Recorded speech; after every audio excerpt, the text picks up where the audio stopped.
Hi students, welcome to SPSVERSITY. This is Suresh, Biology faculty.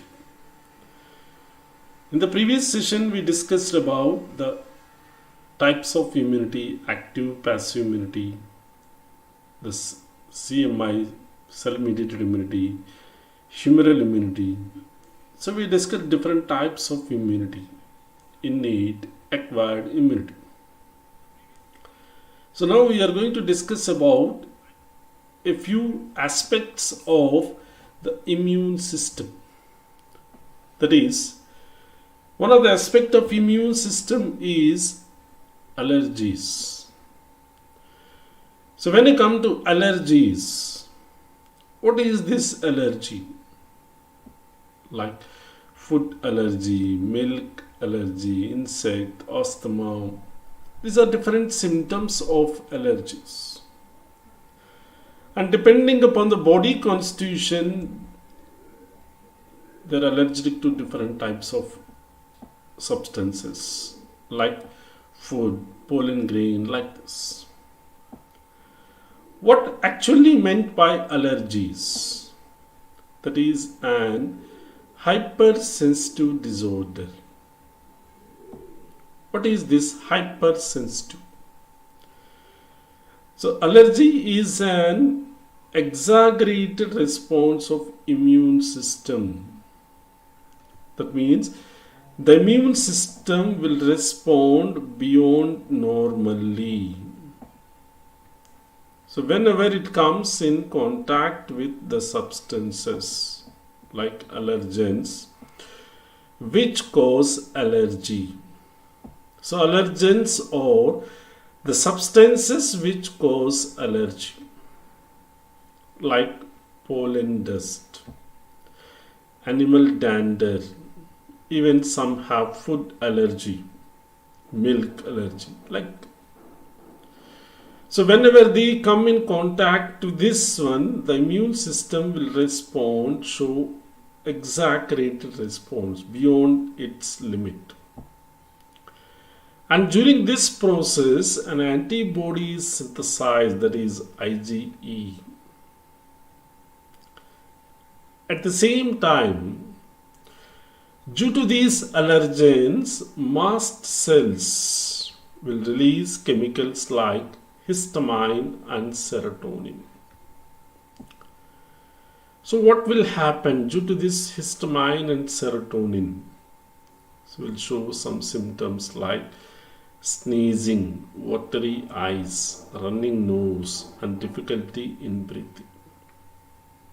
So due to release of these chemicals, histamine, serotonin, we face some symptoms like sneezing, watery eyes, running nose, difficulty in breathing. So how to overcome this one? So by using antihistamine drugs, adrenaline, steroids, which will reduce the symptoms of allergy. Okay, like which will reduce asthma, eczema, the red skin, the hay fever, which is caused due to pollen grain.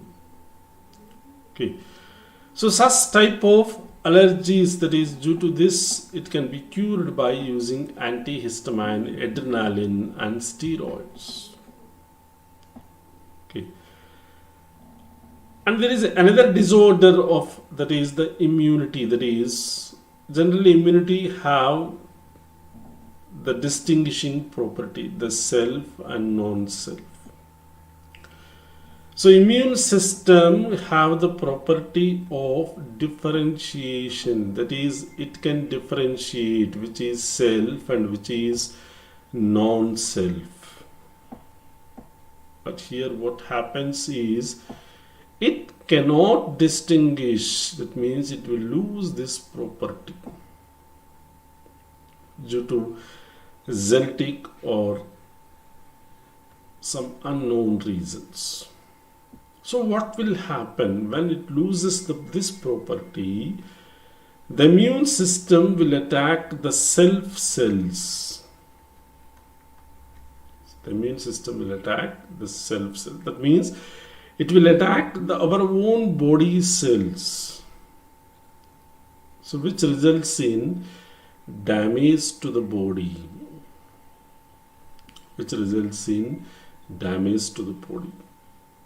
So the best example for this is rheumatoid arthritis, multiple sclerosis, and the attack of myelin sheath of nerve cell.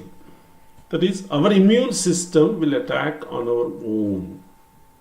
For example, if you take rheumatoid arthritis, in rheumatoid arthritis, the bones become very weak.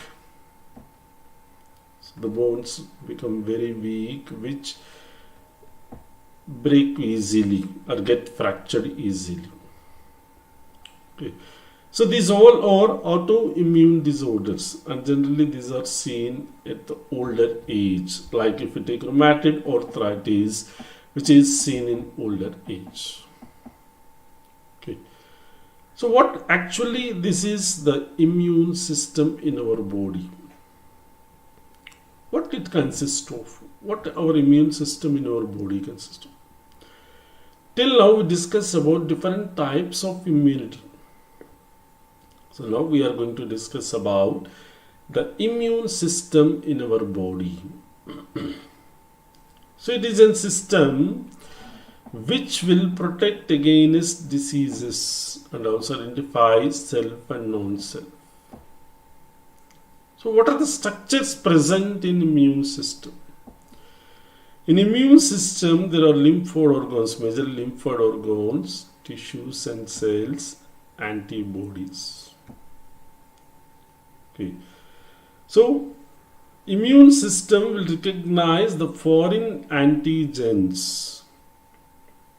The foreign antigens means substance which doesn't belong to it, that is the non-self one. They are called foreign antigens. The non-self, whatever it is non-self.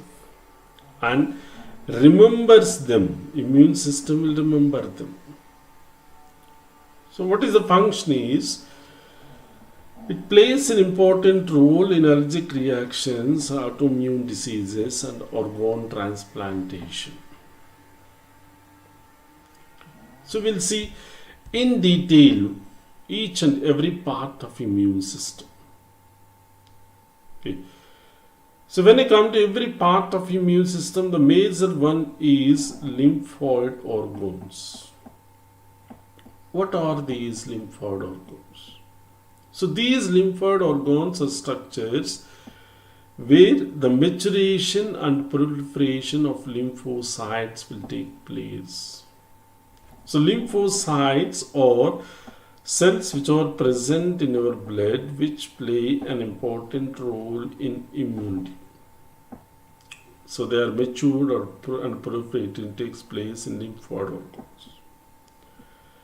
So these lymphoid organs are categorized into two types. One is primary lymphoid organs and another one is secondary lymphoid organs. So what primary will do, what secondary will do. So what is primary, what is secondary?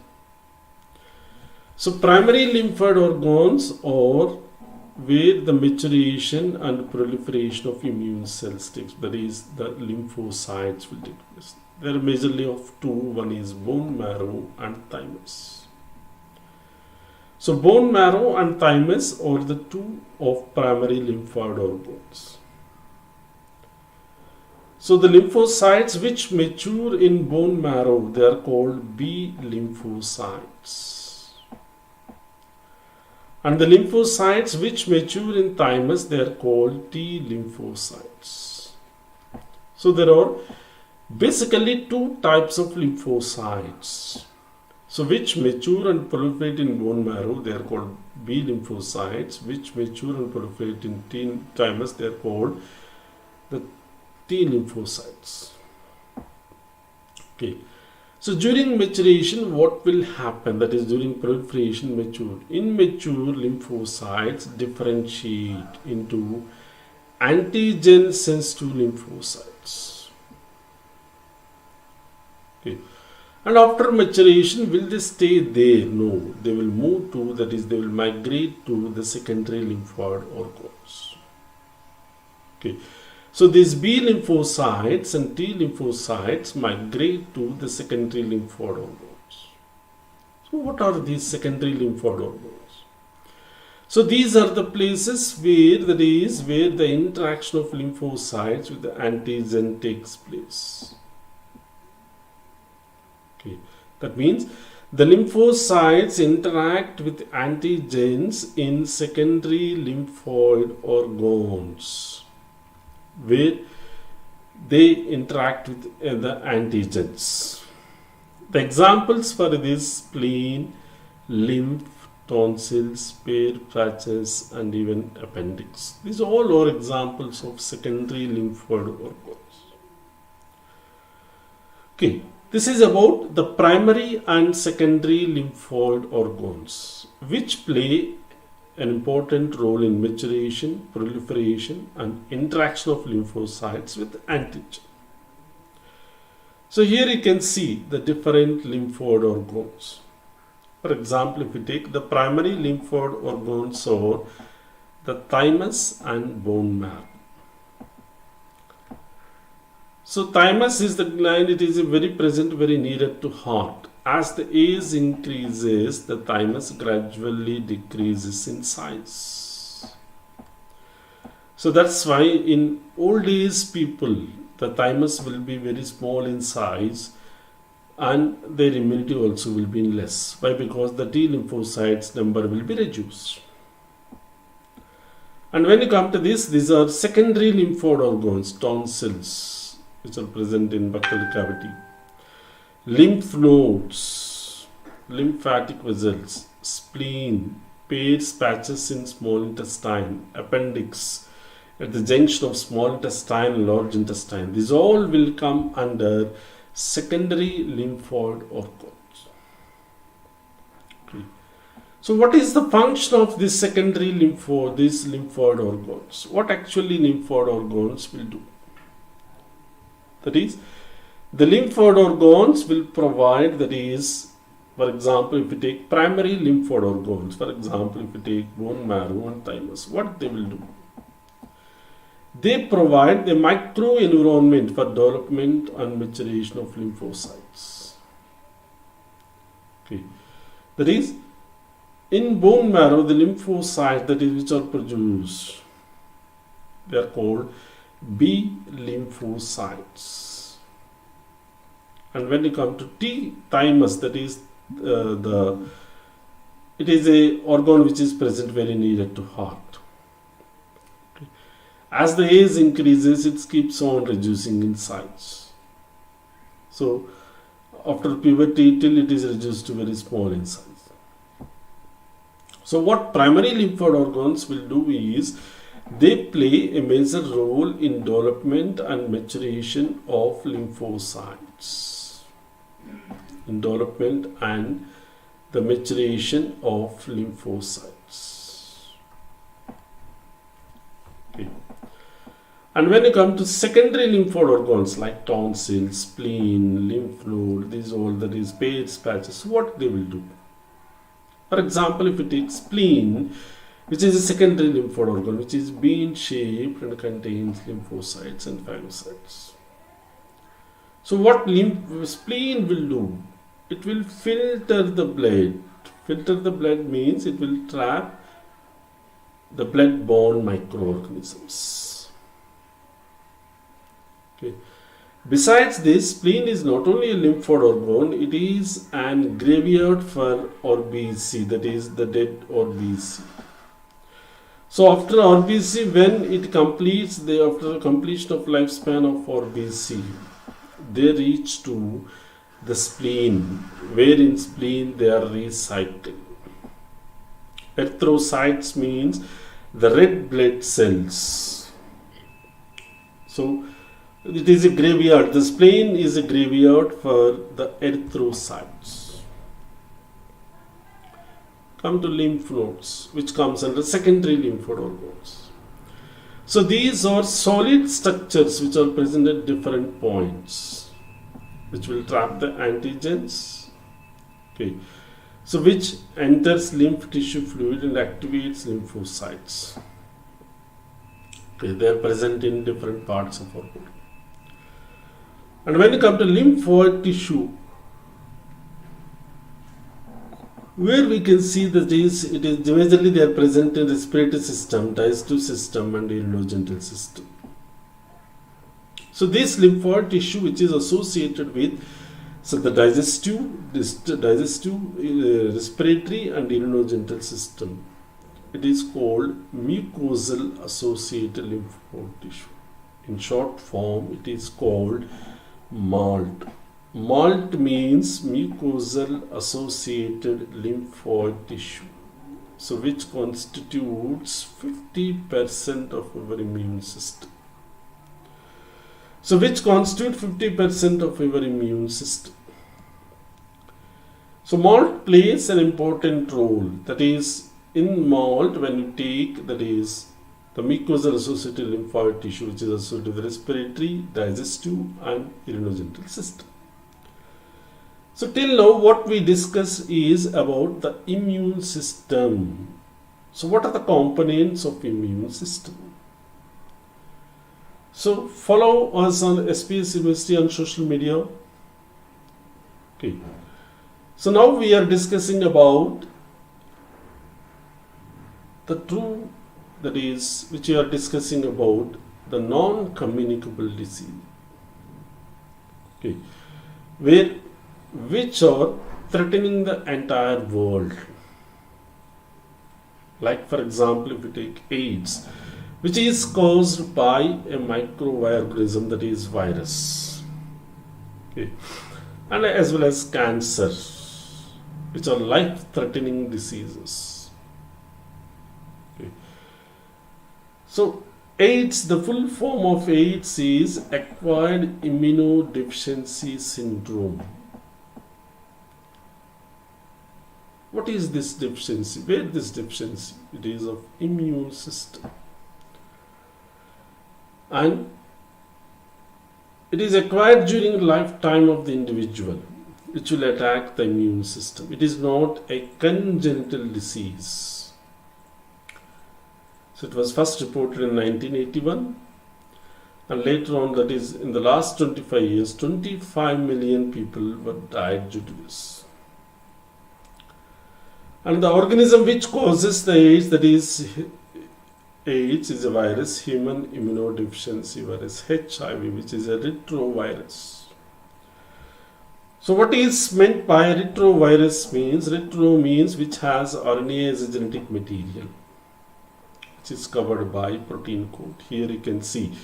So this is RNA, it has RNA as a genetic material. Okay. And it is covered by the protein coat. Okay. When you come to AIDS, so acquired means which is infected during the process, by infection it will get. Immunodeficiency means where the immune system gets weakened. When immune system gets weakened, we'll get, that is, frequently the infectious diseases. So when immune system becomes very weak, so obviously the person will suffer from lot of infectious diseases frequently. And syndrome means a group of health problems. It is not one symptom, it is many symptoms. So syndrome is many symptoms are seen during this the disease, that is the AIDS. That is, this is called syndrome. So the organism which causes, that is human immunodeficiency virus, which is called in short form HIV.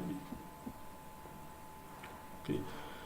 Through what means the HIV will spread? It is not spread very easily. It can only spread through infected blood, through sexual contact, by blood transfusion, or through sexual contact, or from mother to fetus.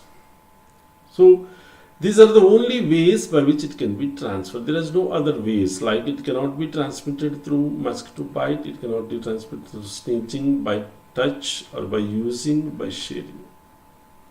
That is, the AIDS is transferred by the transfusion of blood, that is, when you take a blood from an infected person, either from infected mother to fetus, or through sexual contact, through sexual fluids in from mother to fetus. So these are the only three ways by which the AIDS is transferred. Okay. So here, this immune system, that is the AIDS, will attack immune system. Okay. So here you may get a doubt why it cannot be passed through different parts. Like for example, if you take the skin and saliva. Okay. So whenever there is a broken or cut, okay, so saliva contains chemicals that can kill HIV in your mouth. Okay. So only through sexual activity only it can be transferred. It is no other means of transfer. Okay. Or if you share the injections which we use for drugs, that is for drugs taking people, they will share the injections for taking drugs through which it will be transferred. Okay. By no other means it is transferred. Okay. Here it is very clearly mentioned, one can get HIV infection, that is when it is transferred through sexual fluids, vaginal fluids, semen, breast milk of people infected with HIV.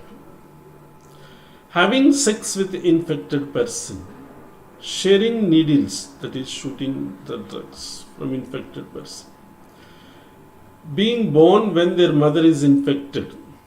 So when the mother is infected, obviously the baby also infected during taking of breast milk. Okay. So here you can see, that is, in the process of infection, okay, it establishes, that is, in lymphoid tissue. Okay. And it spreads widely through lymphoid organs. So in lymphoid organs it is trapped. Okay. So here you can see, ultimately what is happening is to lymphoid organs, to lymphoid tissue, ultimately it is targeting, that is, the destruction of immune system. Ultimately what is happening is immune system is damaged. When immune system is damaged, what will happen? So the person who is suffering with this, he will get the diseases, the infectious diseases, very fast and frequently. The symptoms will be fever, headache, joint pain, sore stomach ache, swollen lymph glands, skin rashes. And there are some people which there is no asymptomatic. So here what is happening here is, during the process of virus enters into our body, okay, so it will start multiplying in our body. As and when it enters into our body, it will start multiplying. And even during initial phases of this infection, we won't get positive. That is, we won't get positive. Okay. And when it comes to this, okay, and in some people it takes many years to show the symptoms. Okay. Why? Because it slowly damages the immune system. Okay. That is, it causes an opportunistic infections. So the HIV will slowly damage the immune system. So that's the reason why it takes years to diagnose it. So when you come to the structure of HIV, HIV is made up of 2 copies of single stranded RNA. enclosed in a capsid. Capsid means nothing but protein, which is called P24. So P24 is a protein which covers the virus. Okay. And along with this, that is when you take the protein capsid, and the RNA is associated with enzymes like reverse transcriptase and integrase. So reverse transcriptase means from RNA, DNA is formed. So from RNA, DNA is formed. So here you can see, this is the two strands of RNA. So these are the two strands of RNA, single-stranded RNA. Along with this, there are enzymes like reverse transcriptase, which will form DNA from RNA. And it is covered by the protein code, that is the capsid. So capsid is a protein code. And there is an envelope over this capsid which is having glycoproteins and all. So here you can see the nucleocapsid, which associated with genomic RNA, protects RNA from digestion of nucleases, which has viral protein P24, P17. So along with this, there are other VF, VP or P7 proteases. Okay. And the envelope which covers, that is beyond this capsid, that is called glycoprotein, which is having GP120 and GP41 proteins. That is called the glycoprotein layer. So now we'll discuss about the life cycle of HIV. How HIV will start its life cycle in human body. Okay. So HIV, when enters into our body, it binds with dendritic cells, so which carries virus to the CD4 plus T cells. As and when it enters and it reaches to CD4 T cells, it starts replicating in the body's lymphoid tissue. Okay. To this, our immune system will respond against the virus. But what actually happens is, this virus causes a chronic persistent infection. Even the production of cytokines during viral infection will also produce, so which protect the normal cells from HIV. Okay. So here what happens is, this CD4 plus T cells that ultimately leads to destruction.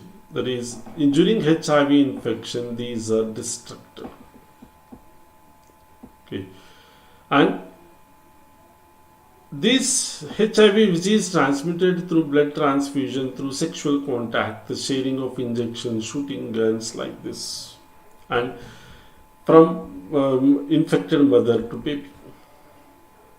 So here you can see that is the infection, HIV, the viral RNA.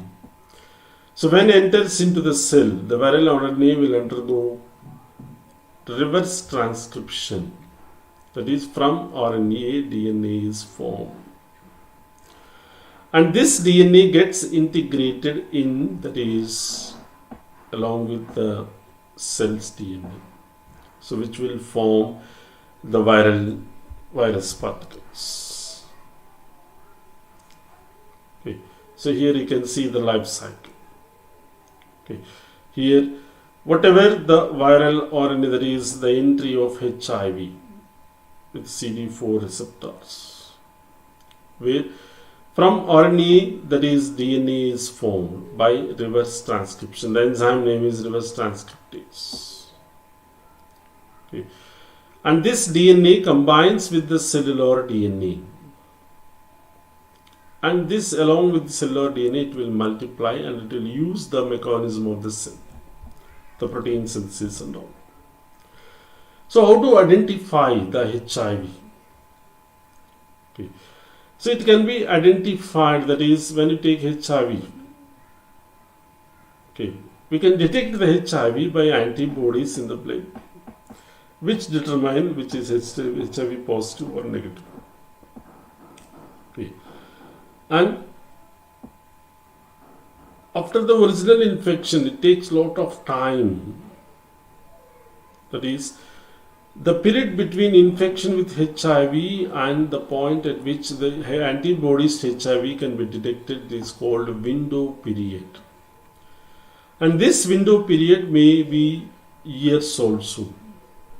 It may take 5 to 10 years.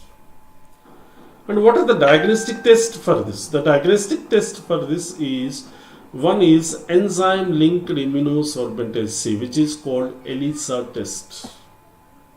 So this is the first test. So it will identify the antibodies. If antibodies of HIV are present, it is taken as positive. If ELISA is negative, that means it shows that there is no HIV. And polymerase chain reaction, where it will multiply, that is, this test finds the genetic material of RNA of HIV. The PCR test is very useful to find out recent infection. Okay. And when it takes place, that is the polymerase chain reaction, it can identify the RNA of HIV. So how to prevent AIDS? That is abstinence of youth. That is delay of sexual death until marriage. So tested for HIV before marriage. Monogamous relationship. Monogamous means having sexual contact with only one, the life partner. And consistent use of condoms which protect from HIV infection. Okay. So abstinence, the next one is the being tested for HIV, and C for the controlling one. Okay. So here the education should focus on youth for obtaining awareness about HIV. That is abstaining from sex until the marriage. Okay. And as well as going for HIV test before going to marriage, okay, which will help to control this. Okay. And when you come to the treatment, there is no vaccine to cure AIDS. Okay. But there are some medicines which can slow down the infection, like non-nucleoside reverse transcriptase inhibitors, nucleoside reverse transcriptase inhibitors, protease inhibitors, fusion inhibitors. These are some basic drug structures which will stop the infection of HIV. And in here there is NACO, National AIDS Control Organization, which will bring awareness about the AIDS. So follow us on social media, SPSVERSITY. Okay. So now we are going to discuss about the cancer.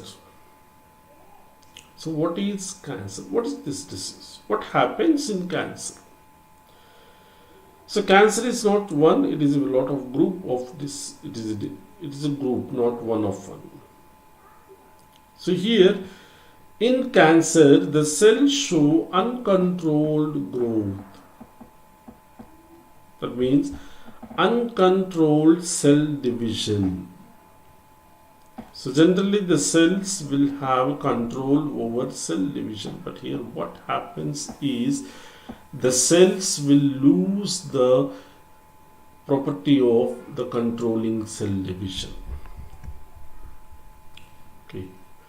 When they lose the property of cell division, it leads to tumors, which is we call cancer. So most cancers form a tumor. Okay. But some, like leukemia, which is a blood cancer, which does not form a tumor. And the branch of science that deals with study, diagnosis, treatment and prevention of cancer, that is oncology. And the person who deals with this cancer patients is oncologist. So cancer will affect all ages, there is even at fetus also. Okay. And 13% of deaths are due to cancer. Okay. And even it could affect animals also. So according to American Cancer Society, 7.6 million people died from cancer in the world during 2007. The number is gradually increasing. Okay. So here when we come to cancer tumors, there are two types of tumors. One is benign, another one is malignant. What is benign? Benign means it is the local, it is confined to the original location. It doesn't spread to other parts. Malignant means it will spread, that is, it will spread rapidly and even it will damage the surrounding tissues. So the spreading of this through the body fluids, it is called metastasis. That is, malignant tumors will show metastasis, where it will spread to other locations via lymph or blood. That means in these two, benign and malignant, malignant is more harmful. So here you can see, this is a normal cell. Due to first mutation from normal cell and another one is formed, which is this one. The second, the third, the fourth, which leads to malignant cell. Okay. So here what happens during cancer? What actually happens during cancer? So when the cells are intact, so they have a property that is called contact inhibition. So contact inhibition means where they have a control over division of cells. But whenever cell separates, when a cell separates from a tissue, it will lose this contact inhibition. So where it will show continuous, that is, it will show the continuous division, cell division, which leads to formation of tumors. So what are the causes of cancer? There are various causes. Like there are some substances which cause cancer, they are called carcinogens, like tobacco, radiations, chemicals, infectious agents. Okay. Even cancer may be due to error in DNA replication or inherited. Okay. And even when you come to even it is related to the genetics of cancer, when you take such as DNA methylation, okay, which may cause cancer. Okay. So the substances which cause cancer, they are called carcinogens. The substances which cause cancer, so they are called carcinogens. Okay. So here when you take this carcinogens, okay, in this carcinogens, when you take the carcinogens, okay, so these carcinogens, maybe it may be chemical or it may be physical, both are there. Okay, they are chemical carcinogens as well as physical, that is ionizing radiations, infectious diseases like viruses, hormone imbalance, immune system, oncogenes, heredity. Okay. So when you come to this oncogenes, the genes which promote the cancer, that is, they are called oncogenes. Okay, where the cells will show hyperactive and cells